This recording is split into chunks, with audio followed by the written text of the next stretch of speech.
The title of this panel is M&A, Getting It Right, Identifying, Negotiating, and Integrating Corporate Acquisitions, How to Maximize Value Through M&A.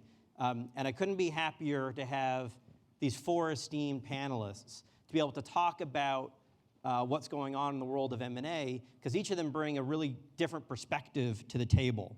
And so let me quickly just introduce the panelists so that you know who they are and what they bring to the table. So to my immediate right, John BORTZ, who's the chairman and CEO of Pebblebrook Hotels, which he founded as a blind pool in late 2009 after leaving Lasalle Hotels. And he grew Pebblebrook to about 30 hotels with a gross asset value of about $4 billion. And last year, John launched a campaign to buy Lasalle, which he was in a bidding war with Blackstone, and he ultimately won.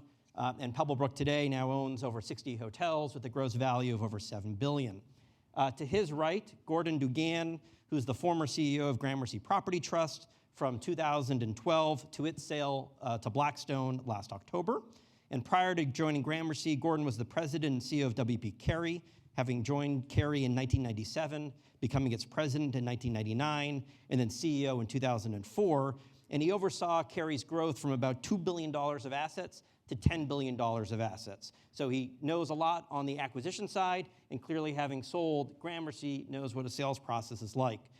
To his right, Matt LUSTIG, who's the managing director and head of investment banking for North America, and he's also the head of real estate and lodging for Lazard.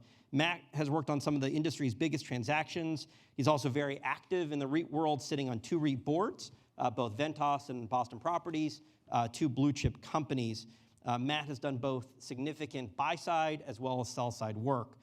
And lastly, to Matt's right is Mark ORDAN, who's the former CEO of QCP. We called him the serial CEO, which was the title in the panel book, because he's the former CEO of QCP, Sunrise, Washington Prime, and Mills. And just by show of hands, how many people have seen Pulp Fiction, the movie? All right, good. All right, so everyone remember Harvey Keitel, the wolf?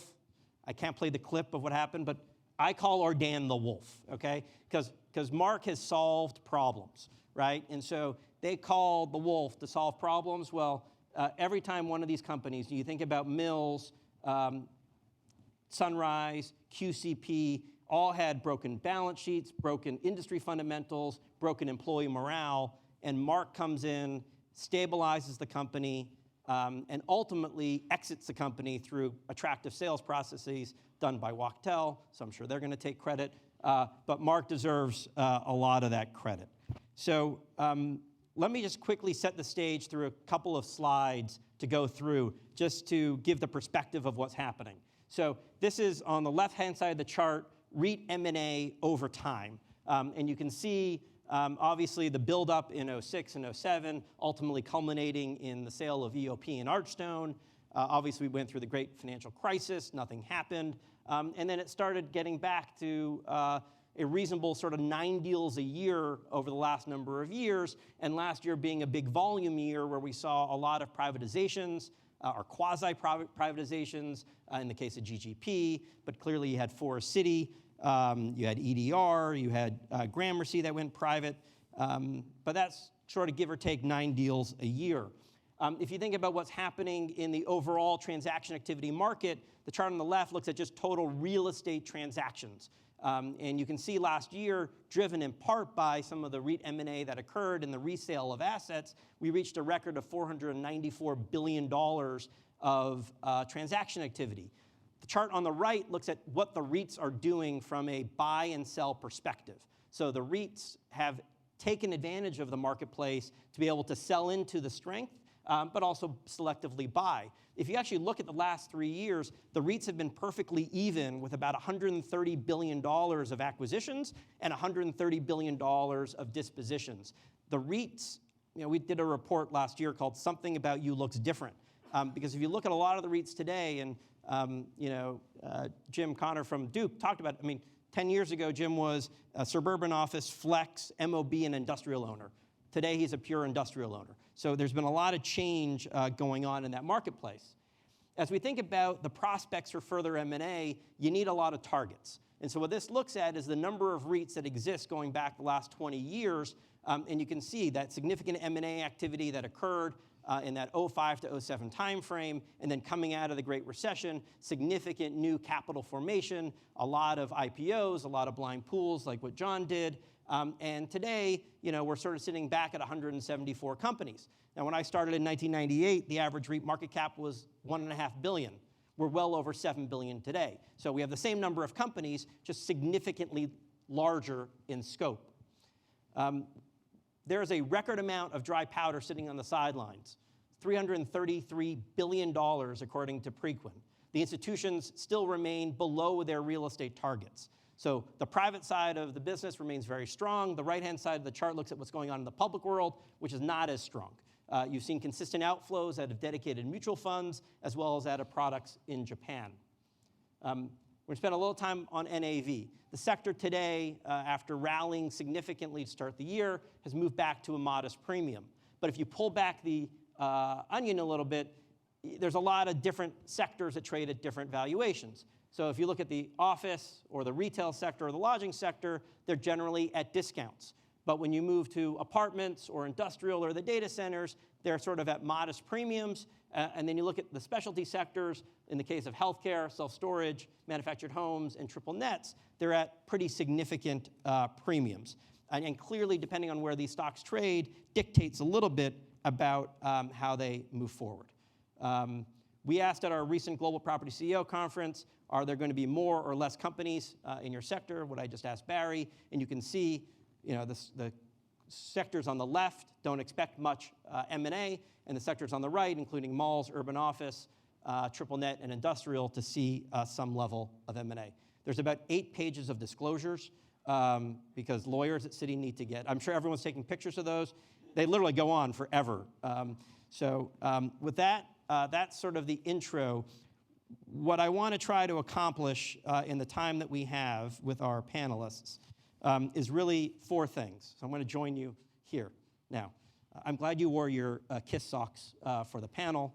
I don't know how appropriate that is in today's environment, but we'll go with it. I appreciate it.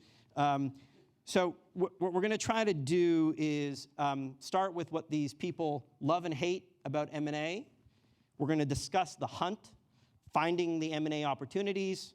We're going to discuss the negotiation, dealing with a target or selling themselves, dealing with activists, dealing with passives. And lastly, we're going to discuss the integration, how to make these deals work and maximize value for shareholders. So to start, and I've been doing this last few years, I love James Lipton inside the Actor Studio, so I steal his question, which is, they always say, what is your most and least favorite word? But I'm going to say, what is your most and least favorite word about M&A? Well, I'm going to start with my 8 pages of legal pre-qualifications before I speak. You can turn off my disclosures. Also, you can put up our faces. I don't know what the best word is, but the worst word is hostile. You can understand why that word might be a word I don't particularly like, but in the transaction that we did, I think it's been deemed a hostile takeover. Unsolicited is the... Unsolicited.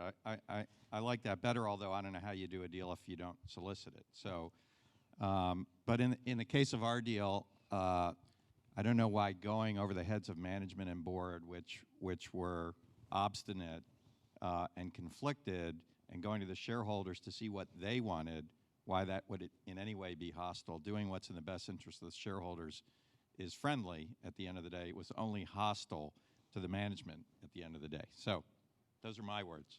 All right. Gordon? I think on the bad side is the bankers' fees and the lawyers' fees are probably way up there. It's the one place they can still make money, actually. I'd say the thing I like about M&A, and I don't think there's nearly enough of it in that slide of 100. I'm shocked there's 175 REITs in the U.S. One reason there isn't more M&A is no CEO wants to fire himself. And I think that's a really stupid reason for there not being M&A.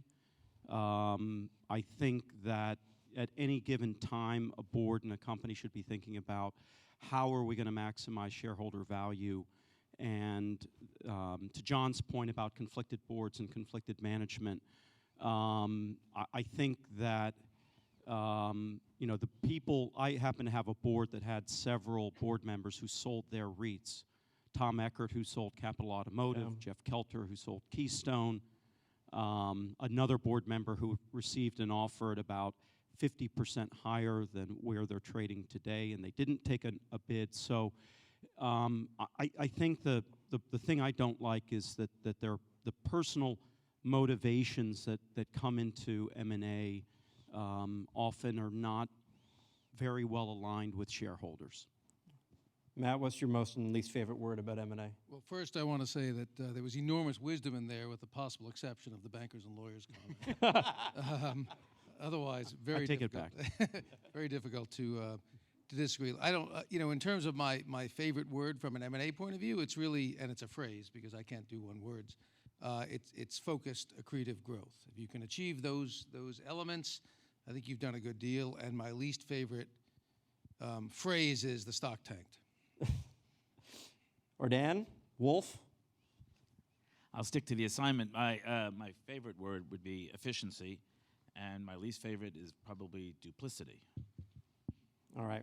So if heaven exists, what do you want to hear God say about your deal-making prowess when you arrive at the pearly gates?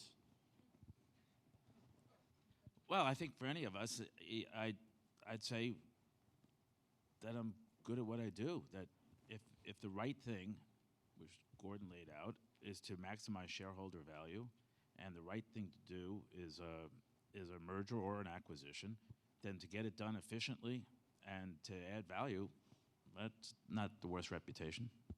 Matt, what do you want to hear God say? Well, first of all, it's my hope that he's commenting on something other than my professional careers.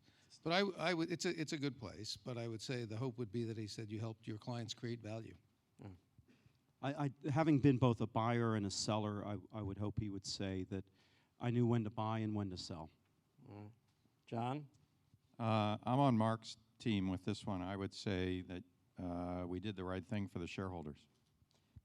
Matt, we'll start with you in terms of hunting for deals.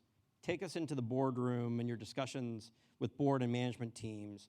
How long do these deals take? How many deals actually get done? How does the hunt for deals work from your perspective? So it's obviously difficult to say that there's a particular sort of pattern that exists, because I liked what Tim said in an earlier panel, that M&A is a tactic, not a strategy. And we spend more of our time with boards talking about a strategy and a business plan and overall how to grow earnings over time, how to grow value, how the stock market is valuing a variety of metrics, and whether it makes sense from the point of view of long-term value or doesn't. But deals can take an extremely long time. There are many clients of ours where we sit every year, even when nothing is happening, and go through logical targets and the pros and cons of those targets from an acquisition point of view, where we go through the public market valuation and the company's cost of capital in a variety of markets, and think about whether a sale or M&A or partial sale, which is to say accessing private capital in some way, is the logical way to grow value. And there are deals that sort of come up unprompted, I wouldn't say hostile or even unsolicited, but it becomes apparent that there's an opportunity to capture value that management and the board don't feel they can capture in the ordinary course for the benefit of their shareholders. And those deals can take weeks. Is pretty quick for one of those, but it can absolutely happen within weeks. But some of these, A, never happen, B, take years and often happen on the third or fourth try based on the lineup of the stars, the moons. Social issues are one thing, more importantly, relative stock prices and cost of capital, and what the market is valuing, what license you get from the market. So it's all over the place, but I think well-governed and thoughtful management teams are always aware of what the possibilities might be and think about whether that particular tactic sort of advances their business plan. So it's not one size fits all on that. John, you talked about not liking the word hostile, right? And you ended up having to go hostile and bring your offer to the shareholders. Walk us through that, that hunt for for Lasalle and the decision-making process to have to go that route? Well, we'd talked with Lasalle over the years about the logical combination of the two companies. I mean, we said during the process this was the most logical combination of two companies maybe in the history of REITs. Companies are so similar: hotels, markets, operators, geography, even strategy, different execution level, performance level, I think, at the end of the day, which helped create the opportunity. But as we looked at it, and we spent a year, our last year meeting with investors prior to actually making the offer to the company privately, all we heard in meetings with investors was, what's wrong with Lasalle, and why don't you buy them? That's not why we did it. Right. Obviously, it wasn't a new idea when they brought it up at the end of the day. Though investment bankers always come to our offices with that great idea, and that we should combine with Lasalle. That went on for about 9 years. And we finally listened. But I think we felt like we wouldn't be doing our own fiduciary responsibility to our shareholders if we didn't approach the company. And I think, frankly, they put themselves in play based on their performance and their dealings with the shareholders. They were very, very unhappy shareholders. So if we weren't going to do it, there were already others working on it from the private side, and I think even the public side at the end of the day. And so that's why we went out and took a position in the company, because we wanted to make sure that they knew that we were serious at the end of the day. Right. We always tell companies, if you don't want to be a target, perform, execute. You do well, you probably are not going to be on the receiving end of bids. Maybe if we flip it around from a buy-side perspective to a sell-side perspective, Mark, you've sold 3 of the REITs, you bought 1 in the case of Washington Prime, but focus a little bit on the sell-side aspect and coming to that decision of selling yourself rather than being on the hunt, being hunted. Well, I think it's something slightly different than what you said, because I think sometimes you sell even if you are performing well, right, because those assets in somebody else's hands can perform even better. Right. So if you turn around the company, you can get it to a level of performance that, obviously in my past, I have felt we've maximized our potential, but somebody with greater resources, like when Welltower bought QCP, they had resources that we lacked. Right. So it was, in my view, or our view, worth more to them than it would have been to us and our shareholders. And I think that a well-governed company works very closely with its advisors and is always thinking about whether your steady state business plan, even in a turnaround, is going to be superior to somebody else taking you out. And I think that's a very important process. It's also a very enjoyable process. Matt and I worked together recently on a company where I was on the board, and I think a company should always work with objective outside advisors who are very even-handed about what the best prospects are. And but again, it's always one goal. It's what's best for the shareholders. Gordon, is that the same thing in your, and you sold last year? Yeah, and similarly, we were performing pretty well over the whole time period at Gramercy. We were the number 3 performing equity REIT in the U.S. So I think it's exactly right. I think that there were certain objectives that were better met in a private setting. And the key with the board is to spend, from a CEO standpoint, is you have to spend a lot of time with all the board members. I had a great board. Jamie Behar is going to be speaking later. She was on my board, and it takes a long time. And we met and talked about these things for years. Are we a buyer? Are we a seller? What's the standalone business plan look like? And you can't spring it on anybody. It can't be sort of a new idea. Right. It's a process, and one that while I make fun of the bankers and lawyers fees, if you do have the right outside advisors, and Matt's well known as one, Guy Metcalf guided us. It is a fun process. It's one of the more interesting aspects of running a public company, is having that discussion and seeing how things change, because at different points in the cycle, it can change enormously. So but the process, it's an engagement process and an iterative process. Right. Matt, you talked about a lot of deals not occurring, right? And so in this hunt for deals, what are the most common factors that get these deals, go sideways? Is it typically the capital markets and financing? Is it the seller expectations? Is it the buyer hesitation? What's causing stuff not to occur? CEOs, maybe? Yeah, I mean, it's, of course, all the above. And it's, look, there's more reasons for deals not to happen than to happen, which is why the fact is the M&A activity is at a muted level, whereas someone sitting in the seat of a financial analyst looking at these 175 public REITs and who knows how many private companies that could in some way be either public or better owned and operated as part of a public company. There's a lot, the inertia is an extraordinarily powerful force. It starts with is there sort of industrial rationale to do something? And is there desire on the decision-making parties to do something? And are people truly thinking about the shareholder value question, which Mark eloquently, and I think everyone on this panel has eloquently described, but in practice, people sort of assign different weights to it, frankly, in the real world. And so, look, to get a deal done when everyone wants to, you need the capital markets and the relative cost of capital and the efficiencies, synergies to all work together, as well as the will. And it's got to be underpinned by a shareholder value creating thesis that actually works, even under those circumstances where you have motivated parties. Otherwise, every one of these can get magnified. And as I said, there's many, many more deals that that we've been involved with and everyone's been involved with. It just didn't happen for one of those reasons, but anything can trip it up.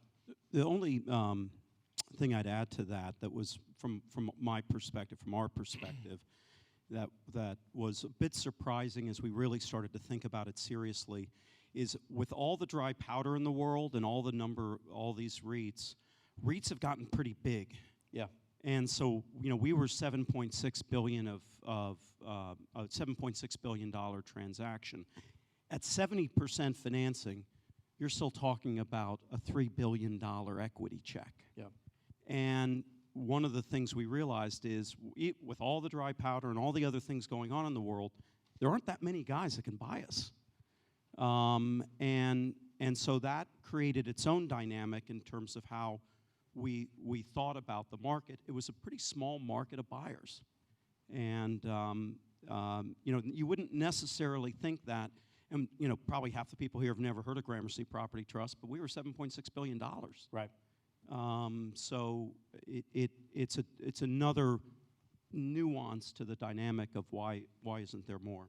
Matt used a great word, inertia, but I think that it really has no place in a really well-managed company. I think that if you listen to the presentation, Barry's comments or American Tower earlier today, I think great companies don't operate based on inertia. They operate based on active management of their market, their situation, their company. And I think that's the same thing with M&A. I think sometimes deals don't happen because of inertia, where people should just put their rational hats on and manage the situation. The other piece I would just add to it, and we spend a lot of time with our clients around, it's sort of this concept of isn't M&A risky? Right. And I think what management teams and boards sometimes don't spend as much time on is looking at the status quo situation, their existing business plan, and what the risk is of not doing something. Not doing deal. Yeah. And with a world that is, in fact, rapidly changing, where clearly scale for its own sake is meaningless, but scale that's thoughtfully executed in the hands of capable management teams and a strong balance sheet and cost of capital is clearly value accretive. And the idea that doing nothing or following inertia is a less risky and more comfortable place to be is a folly in the medium term. Maybe not day one, and it's not the long term, it's the medium term where you pay a heavy price for that. I think the one other hurdle, and it's getting bigger as states and cities are looking for more revenue, is there are a lot of transaction costs. And I don't want to get back to your comment about lawyers and investment bankers, but the transaction we did, because of you forget there's property transfer costs in a transaction. And so, and the cities have gotten, some of the cities are 3 or 4% Right. of value. And so when we looked at our transaction, I think our total transaction costs were almost 8%. 8. 8. So when you think about a premium Right. in REIT land at the end of the day, or a discount to NAV, 8%'s a lot to get in the way of doing a transaction. Mark, you know, you've sold a number of companies. You know, how does that sort of negotiation go from a sell side perspective, right? How do you engage in selling your company, but at the same time know that that deal may get off kilter, and you got to execute, you know, your core strategy of it from a standalone basis? Well, in the deals that I've done, I think the essential element, which isn't always easy at the start, is trust, because there are enough players in a transaction, from shareholders, which are often hedge funds that don't know management well. There's a buyer who's wary about what the seller will or will not do. There's the seller who's very wary about what the buyer will or will not do. Right. And all of this has to be done, obviously, in a confidential way, without head faking the market, and without having too many people in the organization know about it. So somehow you have to develop a real trust level with the people who are potential buyers of the company. And I think that if I look back at deals that we've done that have been successful, it's because there has been that leap of faith or something, where the seller knows that you're negotiating honestly, and where, from my point of view, I can tell that the buyer is also negotiating honestly. And again, I'm not here to do a commercial for Lazard or J.P. Morgan or Goldman Sachs or Morgan Stanley, but I think having an objective advisor helping move the process along can get that trust level more rapidly. Matt, is there stuff in the negotiation? So we've identified the hunt, you've identified either the target or a sell-side mandate. Are there certain things that you focus on early on in those negotiations so that you can either get this deal, you know, going quickly?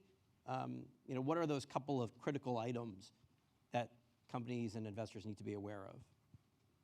Look, it differs on the sell side or the buy side, but Right. but you're look, you got to get some idea of whether you're aiming at an approach to price, even if you haven't finalized the price, that is likely to satisfy both sides. Most deals that actually get done are win-win situations, and it's because the seller got a good, fair price that was more than they felt in good faith they could have produced for their shareholders on their own, based on market conditions and business plan, capitalization, and the buyer got something that he feels over some reasonable period of time they can make money. So once you're in a negotiation, you've already presumably gotten past, or at least figured out how to deal with, whether this is a sale, a merger, or an acquisition, and so the social issue piece of it has got to be in a place that can be dealt with. Right. So if that's, and most boards, and there are times when boards supersede management as a result of that, to sort of suspend that issue for the moment, or at least believe in good faith you can solve that in some way. But it starts with, you know, price, value, industrial logic, and this trust piece that Mark said is critical. Either you trust the counterparty you're dealing with to actually do what they say they will do, because, you know, there are many examples of M&A processes that are sometimes foisted upon people, Right. or are done to satisfy someone, but not done with vigor and good faith, if you will, that they really want to get something done, or a price objective that at the end of the day is unrealistic. Because the seller doesn't really want to sell at market, but if they got overpaid for their situation, they would do it, and that's a tough way to sort of run a railroad from an M&A process point of view. Good exit package for a CEO is always helpful, right? You know, I think that's good governance no matter what, frankly, and that's Excellent governance. I agree with that. I just think, why should management be forced into a position where they're hurting themselves by doing the right things for shareholder? It's a lack of alignment to not have a full, fair exit package for a management team, because shareholders shouldn't have management as an impediment. You should be incented as management to do the right thing for shareholders. So that I feel strongly about. It pained John to pay. How much did you pay Not relevant. Okay. One thing I want to add to what Matt said is on the trust side, and Mark said it as well. The dealing with, in just this particular case, it was fascinating to see Blackstone as a buyer because they have an incredible process and move like nobody can move, but at the same time, they do everything they say they're going to do. From the beginning to the end, they were consummate professionals, and you know, I kept waiting for that phone call of, well, we didn't know this building was this or whatever, and there was none of it. They absolutely they pick what they want to do, and they're incredibly good to deal with, if you can make a deal. So you have to go against Blackstone. Well, you have two interesting things. One, you have to go against Blackstone, but then you have to do it in an open process, right? So most of these deals happen behind closed doors. They're negotiated transactions, announced to the marketplace on a Monday morning. You had to negotiate in the open in dealing with your investor base. Like, you had to pay a price that the seller was willing to finally accept and tell your own shareholders in public, don't worry, that's not a full price. So how do you balance those two things and also bid against a competing bidder that had unlimited funds? So that, to me, is an entire like HBS case study. So walk us through how you accomplished it. Well, we got lucky along the way with a stock market that was helpful, but I guess what I would say is negotiating in public, it could have been done privately. Obviously, the transaction had it started, had they responded that way. But I think in our case, it was, get back to the comments made that it has to be a win-win deal at the end of the day. And what we told our shareholders up front, and keep in mind at the beginning at least, there was about a 70% crossover of shareholders between the two companies. So when we're talking to our shareholders, we're talking to their shareholders at the end of the day. And what we said is, we do the same thing for this transaction that we do for an individual acquisition. We agree internally on a price that makes sense up front, and we don't go over that number in the process.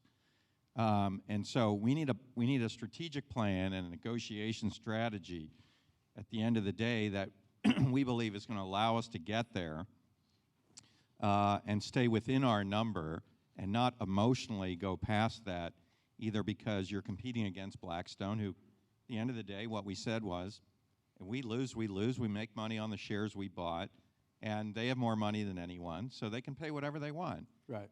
It's not necessarily what they do, but and they certainly could have paid more. They chose not to at the end of the day. And they probably needed a couple dollars more to satisfy the shareholder base at that point in time. So for us, it was about telling our shareholders, look, we have a price. We're going to tell you today, it's not about it having value later on. It's about value today. It's going to be accretive to us, not necessarily because we're not paying full price, but because of the synergies of duplication, elimination of duplication, as well as the fact that putting those assets in our hands with what we can do with those assets differently than what Lasalle was doing those assets was an opportunity for us to create value. So it wouldn't be dilutive up front. It would be accretive up front on both an FFO per share basis, NAV basis. Not a lot, but not dilutive at the end of the day. And then the big value creation opportunity is over 3 to 5 years. Right.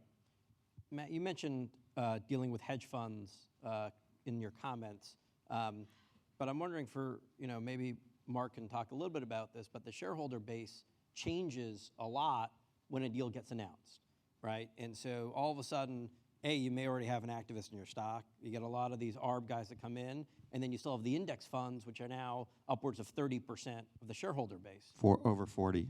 Right. So there's a lot of different things that go on there. How do you accomplish something that you thought was good for shareholders of your existing, and then you get this whole new wave of people that come into the stock once a deal is announced? Well, it's a pain in the ass. But I'm your ass or his ass? Everybody's. I'm a hedge fund investor. Hedge funds are shareholders, they have the same rights as any other shareholder. But when a deal is announced, you have to get to know your new shareholders awfully fast. Right. So I would still go to the word trust. It's just that you have to develop trust in about 20 minutes. Right. Not because we've all had shareholders who are loyal shareholders for years. They listen to the earnings calls, they visit your properties, they get to know management, and now you have a group of shareholders who have only questions. Why are you selling? Why can't you get a higher price? What's wrong with this deal? And you have to develop a feeling of a level of trust, again, very quickly. And there's no technology-enabled way to do it. You have to spend time with people, and they have to believe that you're doing the right thing, or they'll vote the deal down. And that was particularly critical in our situation where the shareholder base did all turn over. We had all these new friends at the end of the day. Of course, they're your friends as long as you're achieving their objectives at the end of the day. But you do have to build that trust because in our case in particular, they had a vote on the Blackstone deal. Right. It wasn't A or B. It was yes or no. So they had to know that we were still there if they voted down the Blackstone deal, and they didn't end up with the existing situation just prolonged. Right. The one thing I would add is we did a merger announcement 4 years ago, and because it was being announced and it was two public companies, we didn't have control of the narrative. And that was a really difficult situation where we announced, we said what we could, but we were somewhat limited in what we could say, and it created enormous confusion for shareholders. And I remember one shareholder said, to Mark's point about getting that trust right away, you had 1,000 phone calls, and I remember one shareholder said, there were shareholders on our side, we were basically the acquirer, who said, I don't think you're getting a good enough deal, and then angry shareholders on the other side who thought we were getting too good a deal. And I said, how can I get all of you guys in a room to talk this through, because you face that all of a sudden. And as much communication and transparency as possible is absolutely key, because you're going to get those stakeholders. I'm like, oh, I just got off the phone with someone who thinks I'm paying too much, and you're telling me I'm paying way too little. Right. You guys ought to get together. Matt, is there stuff that you're advising on the index front and the proxy firms and dealing with that, just because it has become such a large holding of REITs and does become a critical factor in these deals getting voted upon? Yeah, look, I think from that perspective, they're the biggest shareholders as a percentage. We spend a lot of time with our clients, and the situation you're in is an extraordinarily painful one. If you're advising a company on the sell side where the buy side is really creating the narrative, and you don't have as much input necessarily as you want to have, because these deals get launched, you have one shot to message to the market why you're basically answering the question, why should you vote for this deal? Because that's your audience. You're going out with a proxy in a few weeks, and you have to sort of get that messaging right. The index guys will want to know a little bit more about process and how did it go and what was the governance related. And so they'll withhold judgment typically till the proxy comes out, and you better have a pretty detailed sort of proxy disclosure that describes, a thoughtful, appropriate process that a board went through to reach its determination to recommend to shareholders a particular deal. But the piece of it that can be terribly frustrating, because I've been there, when you're on the sell side and the buy side chooses a narrative that is incomplete and that leaves the market with as many questions as answers, and then you're stuck with a turmoil in your stock. You increase the risk of inviting previously uninvited, quote, friends to the marketplace in a bumpitrage or in a sort of hedge fund strategy to get involved and clarify it, and that's the last thing you really want. So I do think there's a renewed emphasis across all boards and deals of expecting the owners of the company to act like owners of the company, which they didn't all used to in the same way, which is to say the shareholders, whoever they may become, they own the company. They should be addressed in a way that allows them to get into your head, subject to public disclosure, as to why this deal makes sense and they should vote yes. But the sort of passive piece of it is more about, was the process right? Was it honestly arrived at? Did it sort of conform to the principles that the lawyers and bankers will tell you are good, quality decision making. But in a way, it's no different than running a company. You have to deal with all of the issues around you. So maybe there's more complexity now dealing with shareholders and because of shareholder turnover, but that's just the job. Right. If there's a dead body in the back seat of the car, you gotta fix it. You gotta clean it up. You gotta clean it up. Mark, deal with the perspective of. Do you use that one a lot? I hadn't thought of it until the other day. I learned from Mike BILERMAN. You had to go shop in your QCP deal, right? You negotiated with the buyer, announced the deal, and then had the go shop. Robin talked early on about because the private equity world today has got two extraordinarily large players in Blackstone and Brookfield, and then Barry's got a $7 billion fund, but there's not a long list of parties like that. How does that, do we expect that to be more common in deals? Well, it's important. If you negotiate a deal with one party and you go through all your logic, you still want to make sure that you're getting the best price. So if you're well advised, the first thing you're going to do is say to the world, hey, if somebody else can come up with a better price, be thrilled. Now, usually management will benefit directly if the price goes up. Yeah, but as a buyer, I would hate to, I want to But a lock buyer my deal has up. to- I don't want to lose my deal. But a buyer is buying a public company, and a public company is owned by its shareholders. So a buyer has to respect the fact that you're going to do that. Now, the buyer also has the ability to pay more. I don't think that unlevels the playing field, but I think it's important that you can look your board members, your shareholders, and everybody in the eye, ISS, whoever it is, and say this was an objective, competitive process.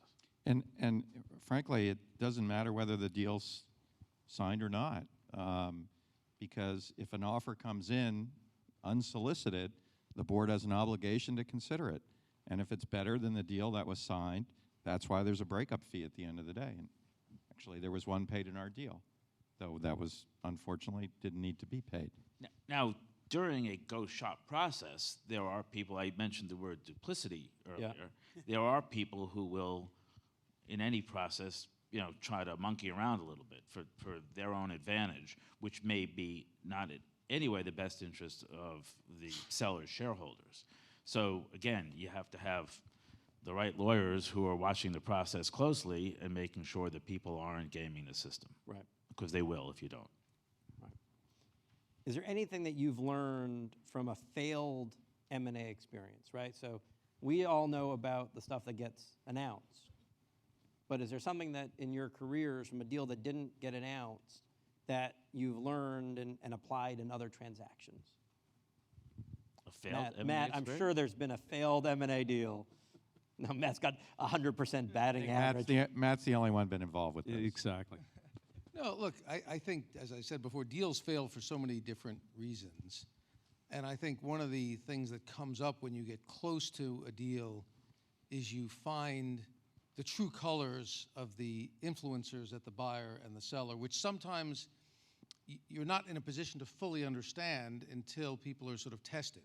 And that includes board members, it includes management, it includes financiers who are providing capital or not providing capital at a given cost for a deal.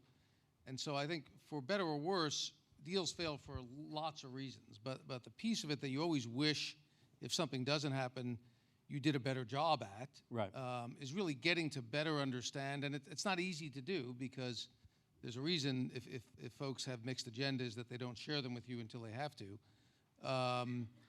that you really understood all of those parties. But it's almost, wouldn't say it's a miracle, but those of us who work in the M&A business every day, it's really hard to get deals done because so many things have to go right.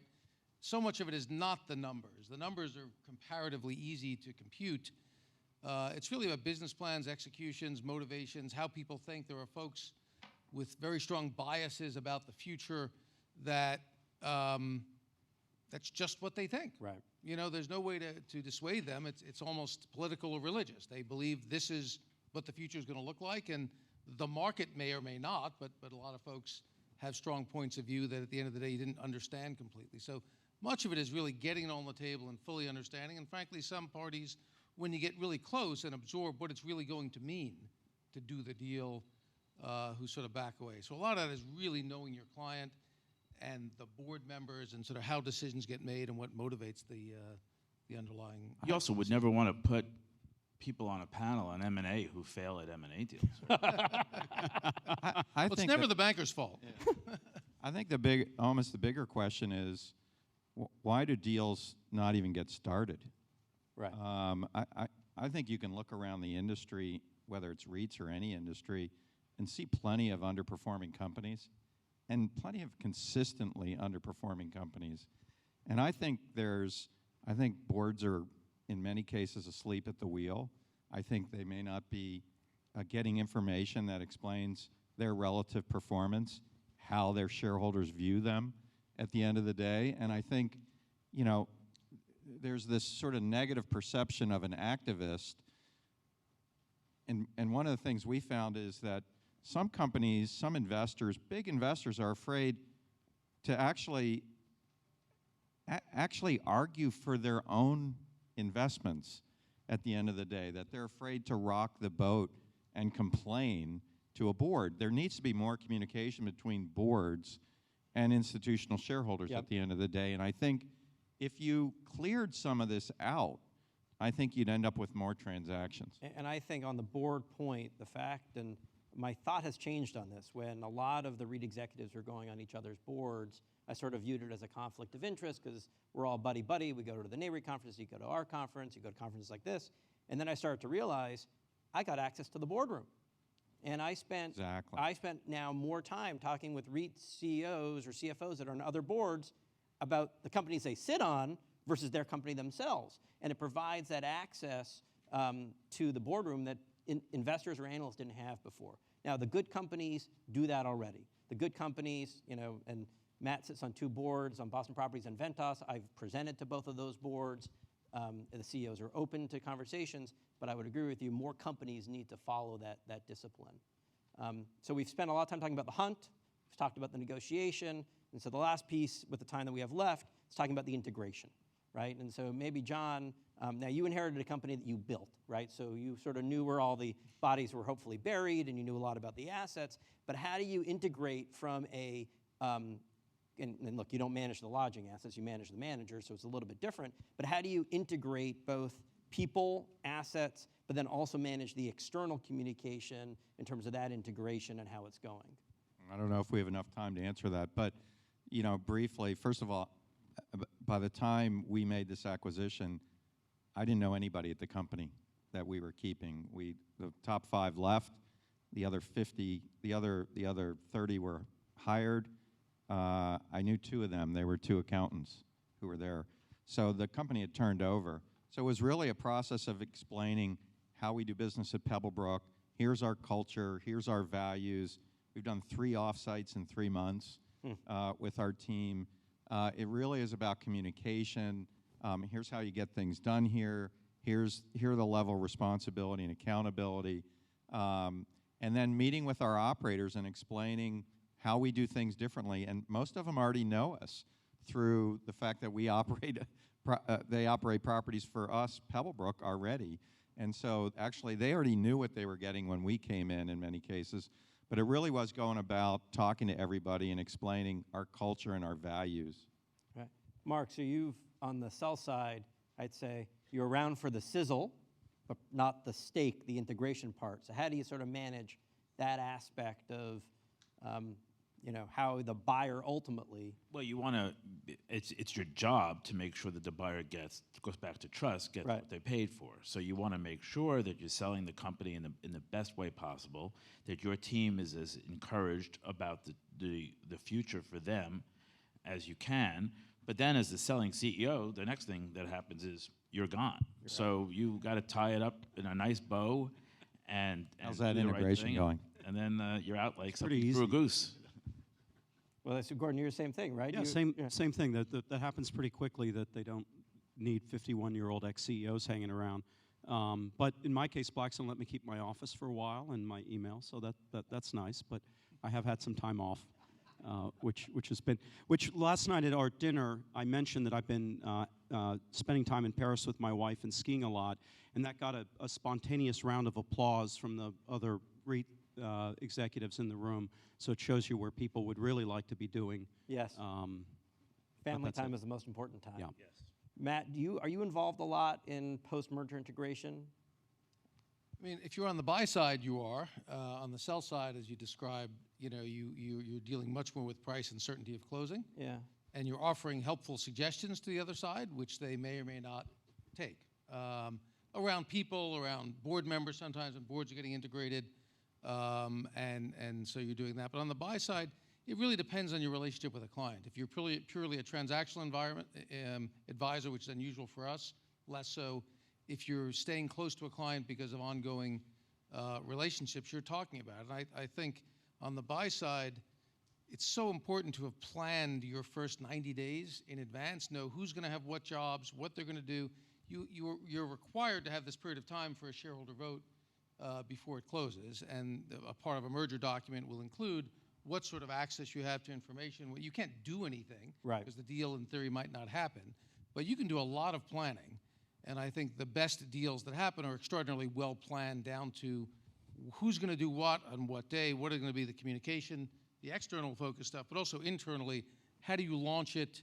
You've got to make a public announcement generally. Sometimes you can do it on early Monday morning at the same time. How do you communicate to your employees? But you better have a plan really quickly, because people's attention has been diverging for a period of time from the time you announce it to the time you get to close, and you better move quickly and decisively, and you may make some mistakes. You better understand systems which are notoriously difficult to integrate, and the IT piece of this, which is not necessarily the fundamental sort of skill of a REIT CEO, depending on which industry and what have you, but you better understand all the rest of that stuff. You don't have to know what it is, but you better have a plan, and each of your teams has to have a plan. Who's going to do what to whom when, and those 90 days are critical. Michael, I should mention that the four of us had planned to talk about the importance of analysts in this process, but we're out of time. So I know I'm getting hungry, so I know we're getting close to lunch. Is there any questions from the audience? We probably have time for one before we have to get over to the lunchroom. Is there someone who wants to stand up and have a question? Over here. Speak up. So the topic of NAV relevancy has come up in a couple of the panels. Sean, you mentioned discounts to NAV. I'm wondering, historically we have seen some deals occur at discounts to and premiums to perceived NAVs. How relevant are NAVs today versus 10 years ago? And can wrong street NAVs be an inhibitor to M&A when you're thinking about the discussions that take place in longer term? Did people hear the question? It's about the relevancy of NAV to an M&A transaction. Matt, you want to, considering you worked on some of those transactions? Look, NAV is one of the critical elements that the board takes into account around deciding what the right price is to effectuate a transaction at. Owen this morning mentioned that street NAV for Boston Properties sits between 122 and 150 something.